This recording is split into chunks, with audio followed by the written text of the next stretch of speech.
When you're moving to the cloud, there's some important things to know. Some of the negatives that are really important to be aware of are things such as control. You no longer have the control that you once had of the infrastructure.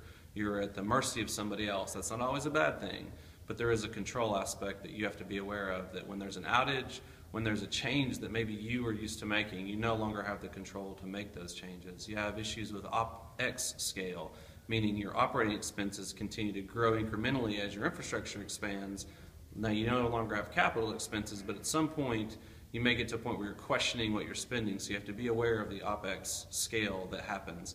You have performance reliability, meaning if you're moving workloads or systems to the cloud that really aren't meant to be in the cloud, then you're going to have potential for performance reliability issues that you never had before. So you want to make sure you plan and prepare for the workloads that you're going to put in the cloud. On the positive side, there's a lot of benefits. There is operating expenses versus capital expenses, so you're now controlling your cash. You're matching it with your cash flow instead of having big pots of money that you're spending out.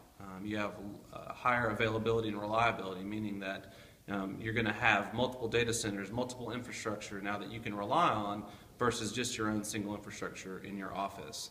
So you also have security. SMBs consistently say, over 90% of them will say that they see a tangible security benefit when they move to the cloud. So they're no longer worried about security. They're no longer as concerned as they were. They see a lower incidence of malware and hacking and breaches happening. So there's a lot of pros and cons, a lot of benefits. The benefits typically far outweigh the negatives in moving to the cloud.